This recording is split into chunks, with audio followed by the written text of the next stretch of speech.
So ayan, what's up mga idol, welcome back po sa ating panibagong vlog sa ating YouTube channel, Mr. Ims TV Official.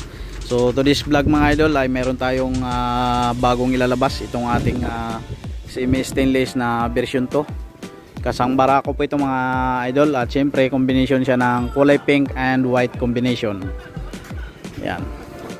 So standard yung size mga idol, 36 yung lapad, 65 yung haba ng ating flooring, at siyempre 45 yung tangkad ng ating unit. Ayan.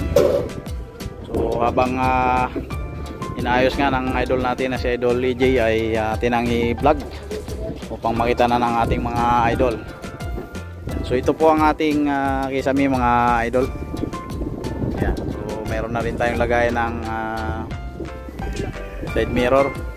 So ito nga pala mga idol ay meron din pong lagay ng battery. Ayan, at siyempre meron tayong nilagay na mirror left and right, at siyempre protection po sa salamin. Ayan. Dito naman po mga idol, nilagyan din po siya natin ng sabitan ng trapal. Ayan, paikot po yan. At siyempre meron tayong nilagay na hawakan ng pasahero. Ayan, meron din tayong nilagay na lagay ng side mirror. Bali ang tubo po na ginamit po natin dito ay 1/2 na galvanized, tapos stainless po yung ating driver side.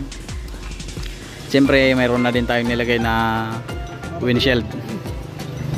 Ayan. So stainless po lahat ng balat, stainless tong round bar natin, at saka galvanized tong mga pipe na ginamit natin na gauge 40.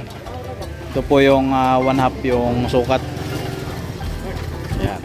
So dito naman sa likod, nilagyan din po natin mga idol ng rubber pad. Ito yung ating mudguard.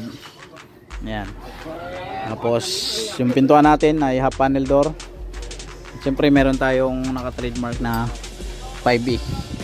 Harapan po yung upuan natin, at foldable po ito mga idol. Ayan, foldable po yan. Ito naman po yung kisame natin dito sa loob. Ayan. Siyempre po mga idol, dito po sa loob nilagyan din po natin ng mga sabitan ng trapal, katulad po niyan. Ayan, meron tayong mga nilagay na sabitan para kapag nagpagawa yung idol natin ng trapal, meron na siyang masasabitan. So ito yung ating lining dito sa gilid mga idol. Siyempre yung ginamit pala natin na side wheel ay itong ating nakamags na po yan. Meron din tayong nilagay na adjustable dito sa ilalim mga idol. Ayan. Para kapag gustong itaas ito na idol tong side, madali lang po niyang ma-adjust dahil meron po tayong nilagay niya adjuster. Half panel door po yung pintuan dito sa harapan. Ayan. So ito naman po yung upuan natin mga idol. Ayan, may upuan, tapos meron tayong nilagay na sandalan para komportable po yung pasahero na sasakay po dyan mga idol. Saka meron din po tayong nilagay na carrier. Ayan. Mga idol, meron tayong nilagay na carrier.